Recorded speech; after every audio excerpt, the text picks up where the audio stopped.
कवठेमहांकाळ येथील दरोड्यातील संशयितांना जीवावर उदार होऊन ताब्यात घेणाऱ्या पोलिसांचा विशेष पोलीस महानिरीक्षकांकडून सत्कार। कवठेमहांकाळ येथील दरोड्याच्या गुन्ह्यातील संशयित आरोपींना जीवावर उदार होऊन त्यांना शिताफीने ताब्यात घेणाऱ्या पोलिसांचा कोल्हापूर परिक्षेत्राचे विशेष पोलीस महानिरीक्षक सुनील फुलारी यांच्या हस्ते आणि पोलीस अधीक्षक संदीप घुगे, अपर पोलीस अधीक्षक रितू खोकर, पोलीस उप अधीक्षक जत विभाग सुनील साळुंके, पोलीस उप अधीक्षक मिरज विभाग प्रणिल गिल्डास आणि गुन्हे अन्वेषण शाखेचे पोलीस निरीक्षक सतीश शिंदे, कवठेमहांकाळ पोलीस ठाण्याचे पोलीस निरीक्षक ज्योतिराम पाटील, मिरज ग्रामीण पोलीस ठाण्याचे पोलीस निरीक्षक भैरू तळेकर यांच्या प्रमुख उपस्थितीत हा सत्कार करण्यात आला। कवठेमहांकाळ तालुक्यातील आरेवाडी आणि केरेवाडी येथे शस्त्राचा धाक दाखवून दरोडा टाकणाऱ्या 4 शिट्या भीमा शिंदे वय 57 राहणार लिंगणूर, विनोद उर्फ उद्देश सुभाष पवार वय 23, श्रीनाथ सुभाष पवार, विष्णू सुभाष पवार आणि एक अल्पवयीन सर्व राहणार भोसे तालुका मिरज अशा 5 जणांना पोलिसांनी ताब्यात घेतला आहे। सदर दरोड्यातील संशयिताचे लोकेशन मिळाले असता त्या ठिकाणी पोलीस उप अधीक्षक प्रणिल गिल्डा यांनी पोलीस पथकासह त्यांचा पाठलाग सुरू केला असताना सदर संशयिताकडून मोटरसायकल स्लिप होऊन पडली। त्यातून संशयित मोटरसायकल तिथेच टाकून पळून जावे लागले। पोलिसांनी सूचना देऊनही पोलीस पाठलाग करू नये यासाठी पोलिसांच्या दिशेने तुफान दगडफेक करू लागले।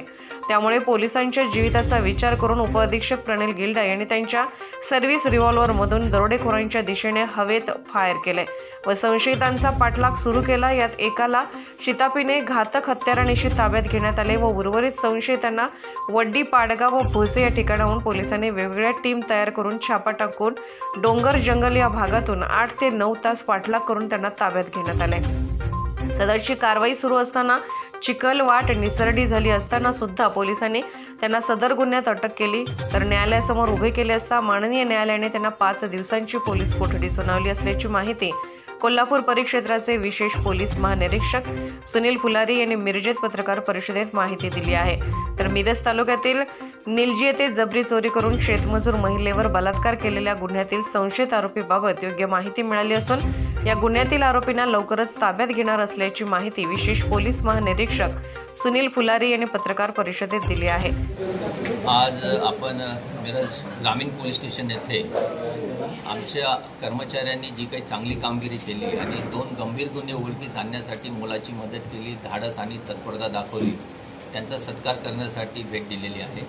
जिल्हा पोलीस अधीक्षक श्री घुगे आणि त्यांचे सहकारी आणि आमचे 5 कर्मचारी यांचं मी अभिनंदन करतो की त्यांनी मिरज ग्रामीण भागात जी घटना 28 तारखेला घडली आणि ती रॉबरीसारखी गंभीर घटना होती आणि त्याच्यानंतर आणखी एक घटना निलजी गावामध्ये घडली होती। 27 आणि 28 तारखेला 2 घटना घडल्या। त्याच्यामध्ये आमचे डायल 112चे कर्मचारी, ड्रायव्हर आणि नंतर आमचे SDPOचे ड्रायव्हर आणि ऑपरेटर यांनी धाडसाने त्या आरोपीला जेरबंद केले आणि त्याच्यानंतर त्यांची इतर 5 सहकाऱ्यांचे नावं ओळखीस आले आणि एकूण 6 जणांची टोळी या रॉबरीमध्ये सामील होती। ती आपण जेरबंद करण्यात यशस्वी झालो आहोत। त्याच्यानंतर 27 तारखेला निलजी गावात जी घटना घडली त्याच्यामध्येही पुरावे मिळालेले आहेत आणि त्याच्यात एकूण 4 संशयित आरोपींचे नावपत्ते निष्पन्न झालेले आहेत। पहिल्या घटनेमध्ये जी आरेवाडी केरवाडी इथे घटना घडली त्याच्यामध्ये एकूण 6 आरोपी आहेत, एक अल्पवयीन त्याच्यामध्ये आरोपी आहे। त्याच्यात आपण त्यांना 5 जणांना अटक करून त्यांचा पोलीस कस्टडी घेतलेला आहे। 6वा आरोपी निष्पन्न झालेला आहे, त्याचा शोध घेण्यात येत आहे। त्यातील एक आरोपी मागच्या वर्षीच्या खुनामध्ये वॉन्टेड होता, तोही अटक झालेला आहे। अशा प्रकारे आमच्या कर्मचाऱ्यांनी जी डायल 112च्या विशेषतः कर्मचाऱ्यांनी तत्परता दाखवली, फोन आल्याबरोबर स्पॉटवर पोहोचले। त्याच्यानंतर आमचे SDPOचे कर्मचारी गेले आणि सगळ्यांनी एकत्रित टीमवर्क करून आरोपीला पकडले। त्यांनी तिथे प्रतिकार केला, दगड मारले।